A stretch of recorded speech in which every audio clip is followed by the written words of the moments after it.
I worked on the Van Buren project probably for about 3 or 4 years. Well, Van Buren was Black Isle's attempt at making the Fallout 3 game. There were 2 stages of that process. There was a concept period of Van Buren that lasted for the 3 or 4 years that I was working on it. When I left Interplay and became one of the founders of Obsidian, the staff that remained at Black Isle continued on Van Buren for I think about 8 months to a year. I'm not sure of the exact time frame there.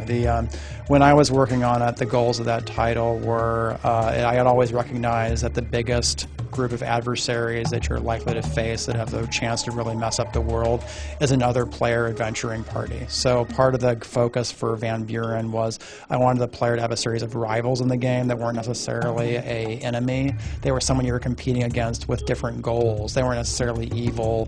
What they were is they just had a different agenda than you, and you were into conflict with them over the course of the game. Also, there were a lot of cool elements that I'd always loved about Fallout, and I wanted to expand upon in Van Buren, and some of those design documents are still floating up on the internet. There are still some references to Van Buren in terms of like names of various organizations you encounter in New Vegas, like Caesar's Legion, for example, came out of one of our pen and paper gaming sessions that was done for Van Buren while I was doing that production work. All that stuff, you'll see little trademarks of that in New Vegas, but the context is much different than their original conception. My favorite thing in New Vegas, there's actually, I guess it's sort of a high-level thing that I really like about it. One is I like the fact that New Vegas has no evil bad guy.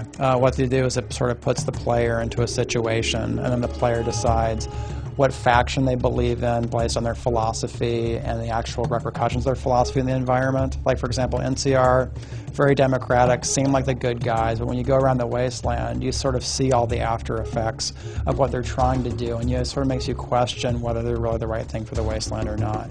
Basically, it puts the player in a situation, you see these factions, you see the beliefs, you see the results of their beliefs, and then we allow you to make the choice of who you ally with, or if you don't want to ally with any of them at all, and I think that puts the player in a really interesting situation. So I worked on Fallout 2, and I designed a location called New Reno as one of the areas in Fallout 2.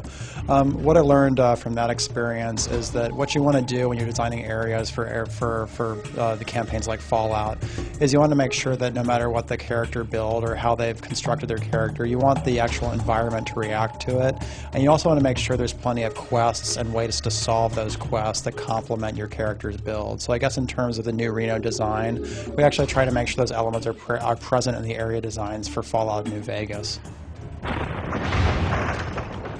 In terms of dialogue systems for role-playing games, I've often found that the way you want to design your dialogue system depends very much on the franchise. Like, all the mechanics associated with a Star Wars dialogue system, for example, very much has to incorporate light side and dark side elements into that conversation, and the morality and threading that conversation has to be very light side and dark side, because that's the nature of the campaign setting, that's the nature of the universe. With Fallout, it's very much of an interrogation tree style dialogue, and that dates all the way back to Fallout 1, and it's more of what your character mechanics brings to the dialogue in terms of speech and intelligence and charisma that causes those cool changes and reactivity in the conversation. So I guess the system sort of depends on what you're trying to accomplish with a franchise. So for example, like when we were doing Alpha Protocol, for example, we wanted very much the real-time conversation system because that felt more urgent. It felt more like you were an episode of 24, and we felt that conversation system complemented the actual genre of game you're trying to make. So that's kind of the goal when you design a dialogue system.